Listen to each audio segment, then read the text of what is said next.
Welcome to Summer Saturday Cartoons, Adventures with Pencil and Ink. This week's session is inspired by There's an Alligator Under My Bed, written and illustrated by Mercer Mayer. I loved this book growing up. I'm from Florida, so alligators are a big part of my life. This is a particularly charming alligator that lived under a child's bed and had to be lured out with snacks into the garage. I love the way this alligator looks, so we're going to be inspired by this fun, whimsical Florida alligator. You will need pencil, paper, and a pen. First thing we're going to do is draw a pretty large horizontal oval. I'm going to be doing these lines a little bit darker than I would recommend for you at home. The easier it is to erase, the lighter it is. So here we have a pretty flat, squishy, horizontal oval. All right, so that's the shape of our body. Now we're going to add our head. The head is another kind of horizontal oval that's going to overlap our body and tilt slightly up, but not too much. We want it pretty long because it's got to make room for all of those teeth.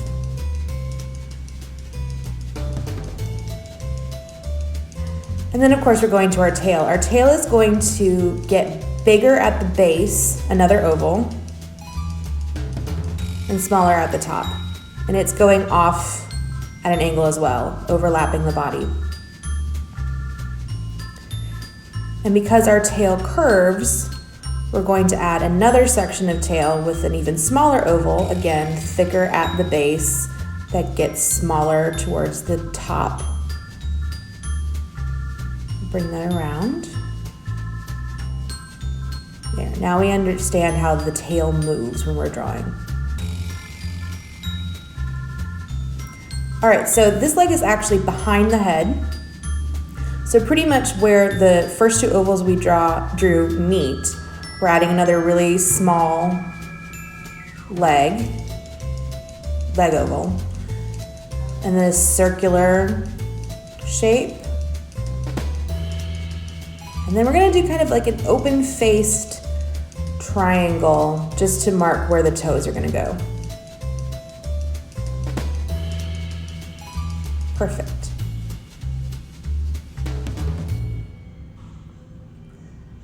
Now time to do another leg. The legs, we want to be pretty beefy, so don't be afraid of making a pretty decent sized oval.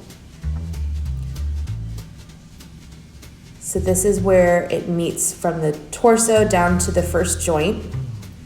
And then at the joint, it's going to change angles, so we're going to make a new oval.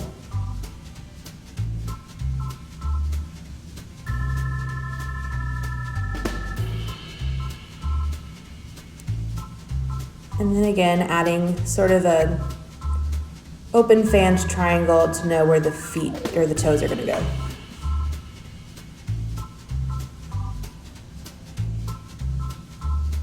Going back towards our next leg, where you look at where the tail has a curve, we're going to go straight down from that, and that's where our leg is going to go. So again, start with a vertical oval. Make sure it's nice and beefy for all those muscles. And then add another oval where the joint begins, and it goes off at a different angle, just slightly.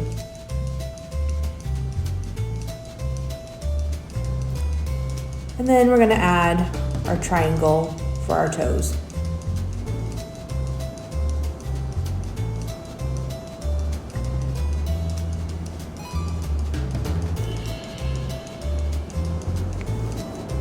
And we're gonna add just a triangle for the back leg that we can barely see.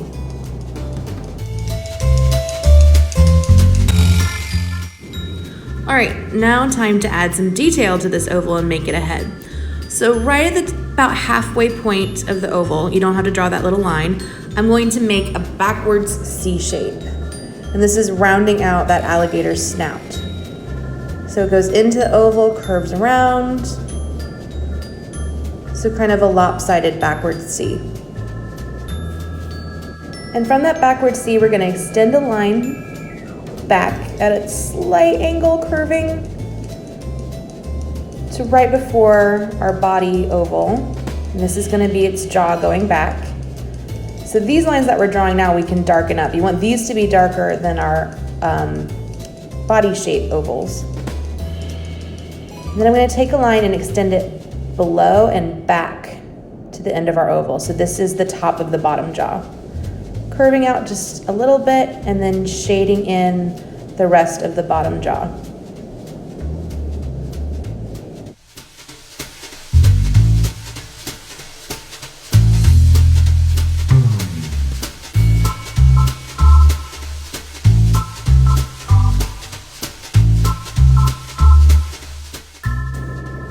So looking where my jawline ends, I'm gonna add some eye ridges right above it. So these are gonna be bumps that we're adding to the top of our alligator head to make him have kind of a bug-eyed look. Alligators have those orbital ridges, but we're exaggerating it because this is an illustration.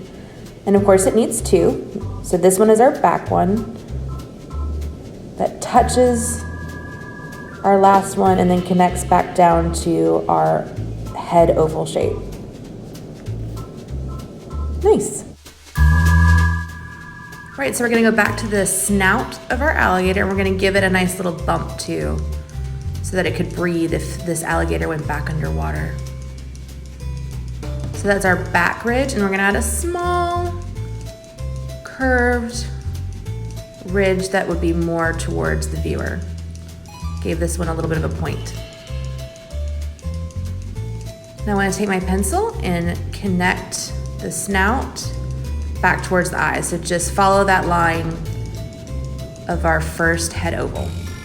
There you go, you have the beginnings of an alligator. So we're extending those orbital bumps, those eye bumps, a little bit of a angled line, and then connect using our oval that we began with. Perfect, alligator head, but we are missing an eye. So right in the middle of that first eye bump, I'm drawing a straight line, then slanting it down, going over, extending a little bit past, and then connecting. So kind of a lopsided square. Perfect. And then just a semicircle in the corner. Give it a little bit of a excited look with an angled line. Some line textures in the back of the other eye, and of course our teeth. Alligator must have teeth or it's not much of an alligator. So we don't see our other eyeball because it's facing the other side that the viewer can't see, so we don't have that added in. Moving over to our tail, we want our ovals to connect to the body, so we are adding where that muscle and skin is. So extending the line a little bit at the tip of the tail, giving it a point, and then where those ovals meet, sort of adding some curve so that we have a curvy tail. Nice. Extending that back into the tail, and then you can erase your first shape lines to be more clear on where your tail is. All right, so we're gonna do the same with our legs. Sort of connecting those shapes together, because of course we're not just shapes, we have skin and muscle over top, but the shapes give us an idea of where our placement should be. And I'm leaving it still a little bit open with my feet before I add my toes.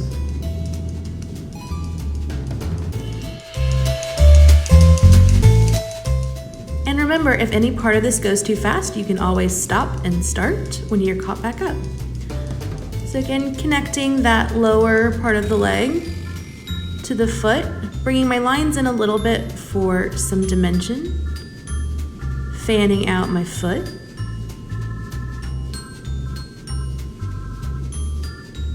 And erasing my guidelines.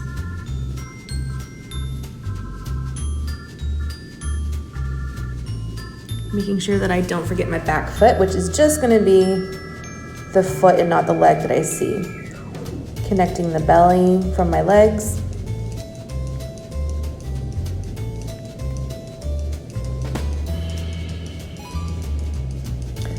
All right, so for the toes, the best way I can think to describe how to make these shapes are pointed bananas. So extend that banana shape down and then have them kind of curve into tips. Because remember, this is an illustration. It's not an exact replica of how an alligator's foot looks. But we don't want it to look like a duck, so make sure that it has that curvy point where those claws are. So do the same on the front legs as well and curve those toes. Now that I have my pencil outline, I'm gonna switch over to ink. So the tail needs to look rough because alligators have that really tough skin. So I'm adding my pen and creating pointy open triangles all around the outline of the tail so that it doesn't look smooth, it looks bumpy. And then when I get to the tip of my tail, I'm curving them a little bit more than pointing them.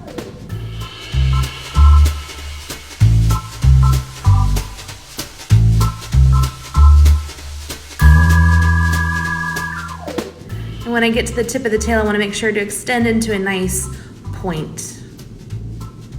And then continue on the other side.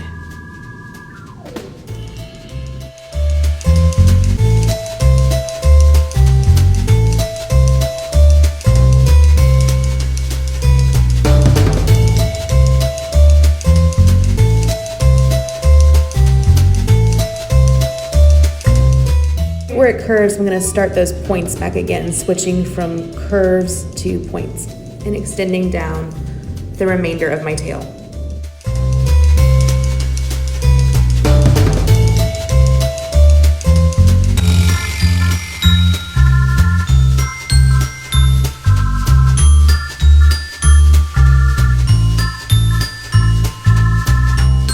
So Mercer Mayer included these ridges along the alligator's back. So we're gonna do large, rounded points going all the way across the back of my alligator. Almost like you're drawing mountains.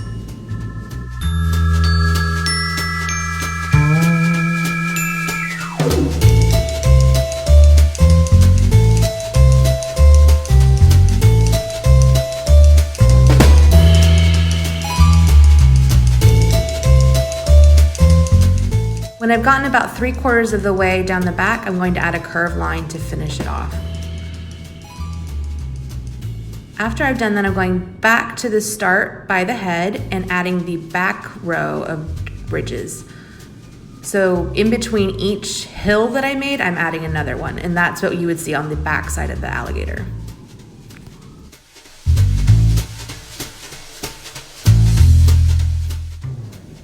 So to my alligator's belly, I'm going to add a line,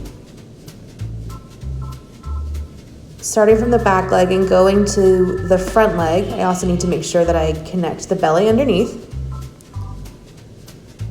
And then I'm going to add some curved lines because an alligator's underside is different than the tough ridges on top. Now moving towards its back legs, I'm taking my pen and pretty much following the pencil lines I made before. Giving it a little bit of a curve so it looks like we have two different joints, or one joint, two different leg parts.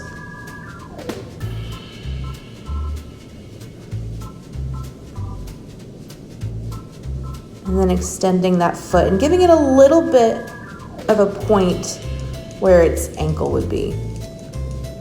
And then of course, filling in those pointed banana toes. Doing the same from my back foot. Again, you see that point I made, giving it a little bit of a heel. Now for this front leg, I want it to look a little bit tougher. So instead of just a curved line, I'm giving it those pointy ends like I did on the tail and extending them in to the leg a little bit. Okay. And then again, those curved banana toes. And then when I have that complete, I'm going to connect the rest of my body to this front leg. So from the chin, I've drawn an angle and then another angle, which is my leg extending from the head. And again, on this one, instead of straight lines, I'm having pointy bits. Curved banana toes, pointy skin, curved banana toes. For the head, we're gonna follow pretty much the lines that we drew with our pencil exactly. And then at that little bottom lip, I gave it just a little bit of a curve up, making sure that smile stays on. And there we go. So for the texture of the skin, we're gonna do a series of backwards L's and L's and straight lines all over to make it look like those dermal scoots, that pointy skin. So on the leg and under the head, we want those to be pretty small. And then around the neck, they're close together as well. And for the rest of my back, we're going to do larger L's and backwards L's and a few straight lines, because those dermal ridges are bigger. So they're not as close together, spacing them a little bit bigger and drawing the shapes larger. And the further back you go, the smaller and closer together they will get.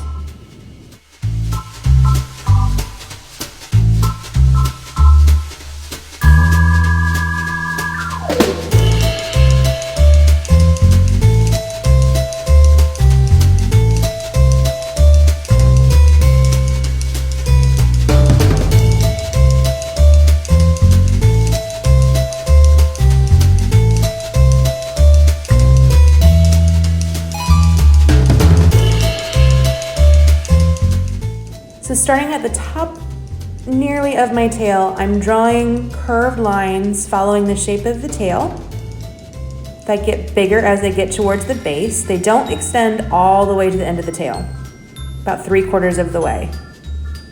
And so for the area of the tail that doesn't have those curved lines, we're going to add those L's and backwards L's and lines close together so that it has lots of texture all the way to the tippy top.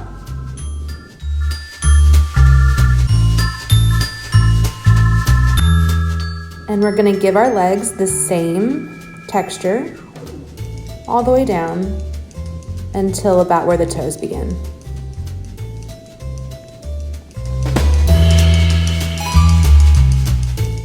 Once you've completed the texture on the leg, you're done. Feel free to add color if you wish.